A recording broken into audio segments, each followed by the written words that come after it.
Salam, and welcome to the Botanical Printmaking Workshop with me, Balkis. In this video, I will guide you through printmaking activities using light-sensitive papers that you can make or purchase inexpensively from a specialty shop. So put away your printers because we will be making photographic prints without using a camera from the comfort of your own home using only plants and the sun. These are botanical prints that I have made using sensitized papers or cyanotype papers exposed under mere sunlight to produce this beautiful cyan blueprints. You heard me right, blueprints. First things first. What is cyanotype print? Cyanotype is a historical photographic process that produces blue images using sunlight, specifically UV light. This process was invented by John Herschel in 1842 to reproduce diagrams called blueprint. What is blueprint? Blueprint, or what we know as copies of architectural and engineering drawings, were once made from the same process, cyanotype. Science fact: cyanotype process creates a beautiful blue color known as Prussian blue. Prussian blue is a dark blue pigment created through the oxidization of iron salts. Cyanotype chemical is a mix of two iron salts called potassium ferricyanide, solution A, and ferric ammonium citrate, solution B. Did you know Prussian blue is the first modern synthetic pigment to ever be created? How cool is that? Materials and tools. Cyanotype process is very easy and simple. Here are a few things you need for this workshop at home. Some sensitized or cyanotype papers, a set of contact frame or a mounting board plus an acrylic sheet with a couple of clips, 1 to 2 trays of plain water, quarter filled, some household vinegar, 1 tablespoon, optional, hydrogen peroxide, 1 teaspoon,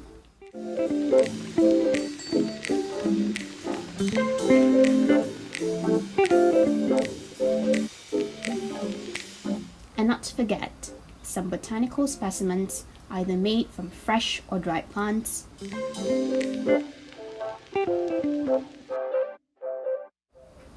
lastly, a scissor for snipping bits of plants. Helpful tips. Some helpful tips to have the best control of your prints. First tip, identify a suitable location. Location, shade. Make sure your workplace is away from direct sunlight, as cyanotype papers are very sensitive to UV light. If you are working outdoors, make sure to find a good shade so you can block as much sun as possible. Weather, sunny. Second tip, check the weather and access to direct sunlight. A sunny day is much preferable to a cloudy or cast weather, as low UV exposure will make underexposed prints or require a longer exposure time. Make sure there is no obstruction or other shadows to cast over the prints during the exposure stage. Alternative, sunlight. In the case of bad weather or monsoon season, you may use a UV lamp as an alternative. I recommend finding an expensive 36-watt lamp or above. These are some examples you can use or purchase online. It is very popular as a resin curing and nail art equipment.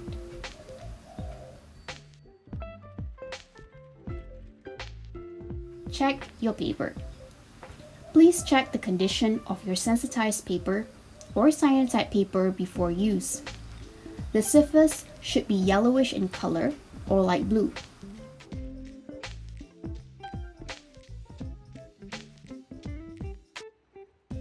A dark blue surface indicates it has been outdoor exposed by UV light, but some areas are still usable.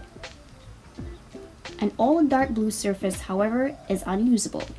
These cyanotype papers are okay. These is overexposed. Use another. This is good. What's next? Meramu for plants. Meramu is a Malay word for foraging, which is to find ingredients or ramuan for food, medicine, or etc. Like cyanotype, sunlight is also essential for plants. They use UV light to break down nutrients from carbon dioxide and water while making a byproduct, oxygen, that is essential to all living organisms. This chemical process is known as photosynthesis. Besides green pigment, chlorophyll, other colored pigments also play a role in pollination. Accumulation or loss of pigments can lead to floral color change that signals pollinators, like bees, which flowers are rewarding and contain more pollen and nectar. Carotenoid, think carrot, is responsible for pigments found in red, orange, and yellow colored plants. Often in leaves, it serves as a sunblock for plants to reduce photooxidation damage. Anthocyanin, literally flower blue, is responsible for pigments found in blue to purple colored plants. It is most visible in petals of flowers of many species. Observe and get to know your plants. Take this chance to smell and feel the textures of their stems, leaves, and petals. Imagine how light will penetrate or diffuse around them. Different types of plants will affect the rate of sun exposure depending on its translucency and thickness. Do be careful and wear gloves when needed, as some plants may have a protective device like thorns and sticky sap when you snip them. Get your family and friends to join you too. Don't forget to have fun and enjoy the meramu. Next, make the prints. Generally, cyanotype process is made up of these 5 steps. Step 1. Mix cyanotype solution. Step 2. Coat the surface. Step 3. Place the objects. Step 4. Expose under the sun. Step 5. Wash and dry. But by using pre-made cyanotype papers, we will skip step 1 and step 2 and go straight to step 3. Let's begin. Place objects. Place your cyanotype paper in the center of your mounting board. Next, place the desired plants onto the surface in either a simple, fun, or complex arrangement. You are the artist of your masterpiece.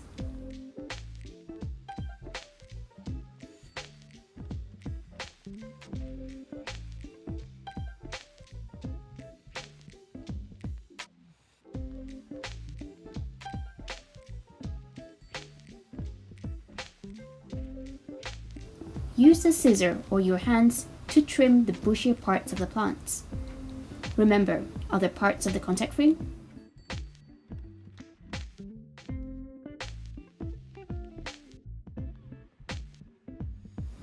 Place the sheet of acrylic over cyanotype paper and objects.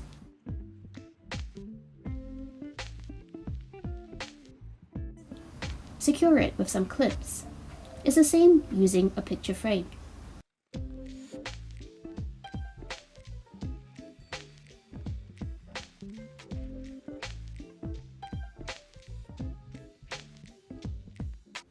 And you're ready to bring it outside. Exposed to the sun.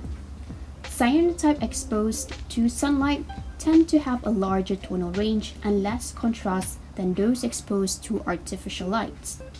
If we use sunlight, the atmospheric conditions will affect exposure. Therefore, a bright day will often be an ideal time for printing. For delicate and translucent florals, try 5 to 10 minutes of sun exposure.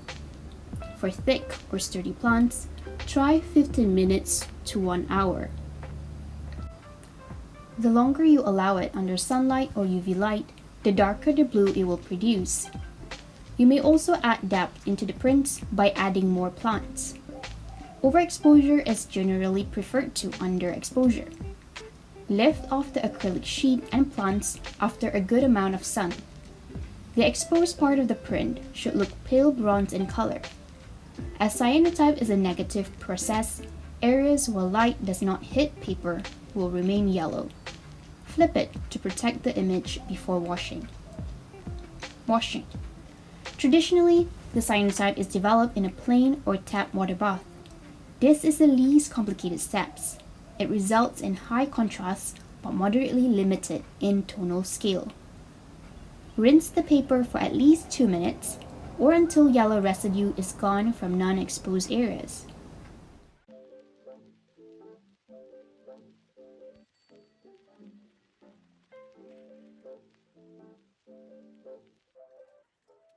Personally, I recommend adding a tablespoon of vinegar in the first tray of water, as the acetic bath will increase the mid-tone values to better highlight the details. As it dries, the blue gets darker, but to speed up the oxidation process, just add a few drops of hydrogen peroxide. Don't forget to mix well. You may also use the same or different tray for this. Observe how the blue gets darker as it soaks in the water, going through a rapid oxidation process to reach its final blue.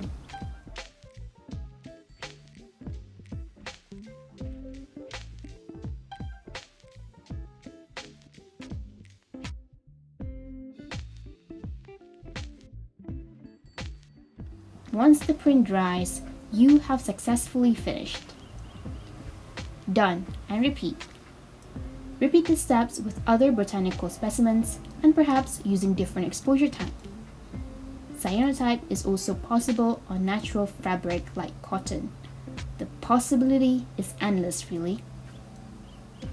If you want to try out what you see today, you may purchase our cyanotype paper Instant Sunprint from our website www.studiosunprint.com or DM my Instagram at Balkis Tajali. Above all, thank you for joining this online workshop with me. Many thanks to Chandana and Sunny untuk semua atas talian team for making this possible. Till then, I'm Balkis Tajali, signing off. Thank you for tuning in. For more about products, workshops, and news, reach me via Instagram or my website. Bye-bye, and jumpa lagi!